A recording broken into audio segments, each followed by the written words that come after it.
Imagine being strapped to a massive iron grill, fire burning beneath you, your flesh slowly cooking alive. The crowd watches.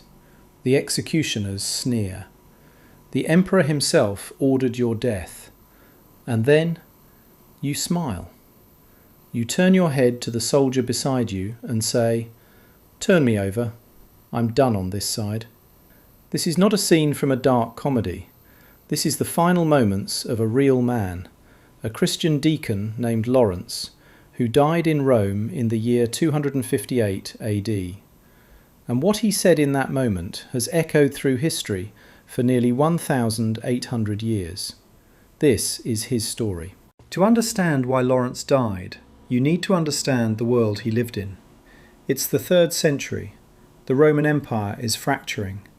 Plagues, wars, and economic collapse are tearing it apart from the inside. And Emperor Valerian needs someone to blame. He finds his answer in the Christians. In 257 AD, Valerian issued 2 imperial edicts. The first ordered all Christian clergy to sacrifice to Roman gods. The second went further. Bishops, priests, and deacons who refused would be executed immediately. No trials, no appeals, just death. At this moment, the leader of the Christian community in Rome, Pope Sixtus II, knew his time was running out. And he had one urgent problem. The church held significant wealth, gold, silver, and resources meant to care for the poor and the widows of Rome. If the Romans seized it, thousands of vulnerable people would be abandoned. He needed someone he could trust completely. He turned to Lawrence. Lawrence was born around 225 AD, most likely in Huesca, a city in what is now northern Spain. He was not a soldier, not a politician, not a man of power. He was a deacon, essentially the chief administrator of the Roman Church. His job was practical and unglamorous, managing finances, distributing food, caring for the sick and the poor. But those who knew him described something unusual about Lawrence. He had a rare combination: deep administrative competence and an almost reckless personal courage. Pope Sixtus II recognised this early. He brought Lawrence from Spain to Rome personally, trained him, and trusted him with the Church's most sensitive responsibilities. By the time Valerian's persecution began, Lawrence was 32 or 33 years old, and he was about to face the most important test of his life. On August 6, 258 AD, Roman soldiers seized Pope Sixtus II while he was holding a secret worship service in the catacombs beneath Rome. Lawrence ran after him through the underground tunnels. When he caught up, he grabbed the Pope's robe and cried out, "Where are you going without your deacon? You never offered sacrifice without your servant before." Sixtus II stopped. He looked at Lawrence with eyes full of both sorrow and certainty, and he said something Lawrence would never forget. "I do not leave you, my son. You shall follow me in 3 days." 3 days. Lawrence understood exactly what that meant. He had 72 hours. What would you do with 72 hours before your execution? Lawrence didn't hide. He didn't flee Rome, though he easily could have. Instead, he moved with extraordinary urgency, going through the city streets, distributing the church's wealth to the poor, to widows, to the sick, to everyone who depended on it. He was not just hiding assets from the Romans. He was doing what he believed the church's wealth was always meant to do. 3 days later, Roman soldiers arrived at his door. The Roman prefect, the official responsible for executing Valerian's orders, had heard rumours. The Christian church in Rome was wealthy, extremely wealthy, and the deacon named Lawrence controlled it all. So before sentencing him to death, the prefect made Lawrence an offer. "Bring me the treasures of the church," he said. "Bring them within 3 days, and I will consider your case." Lawrence agreed. He asked for 3 days. The prefect, assuming he was about to receive a fortune in gold and silver, granted the request. On the 3rd day, Lawrence returned, but he did not come alone.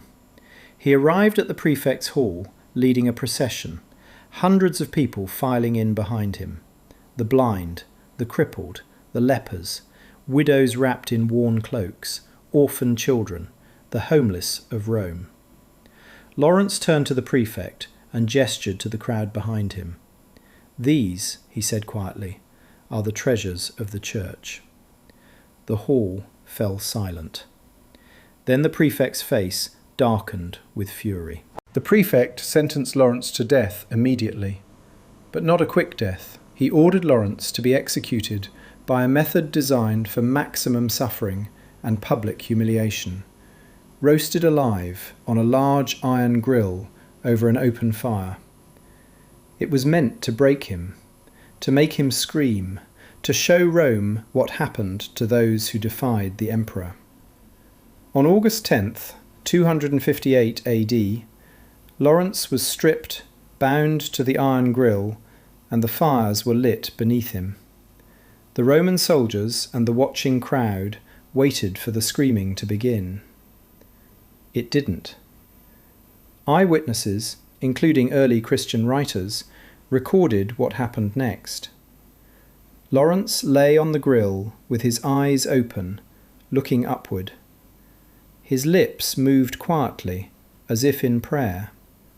Minutes passed.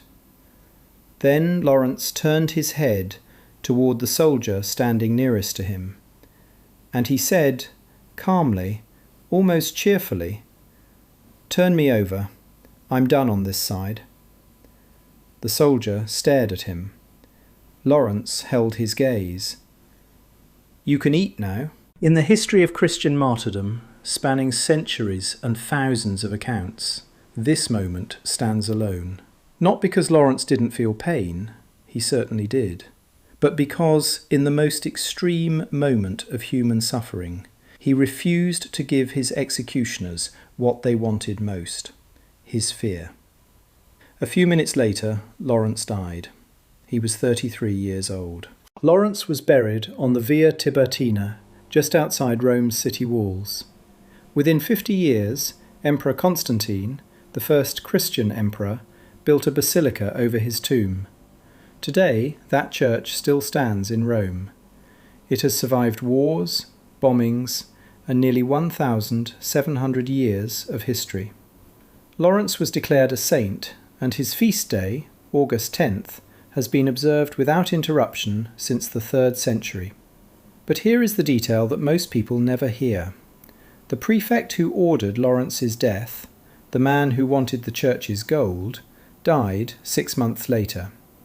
Emperor Valerian, who launched the entire persecution, was captured by the Persian king Shapur I in 260 AD. He became the first Roman emperor ever taken prisoner by a foreign enemy. Ancient sources describe him spending the rest of his life as a human footstool, used by the Persian king to mount his horse. History has a long memory. Lawrence died on an iron grill with a joke on his lips. His executioner died on his knees. If you want to hear more stories like this, the ones history almost forgot, subscribe, because there are hundreds more where this came from, and some of them are far stranger than this one.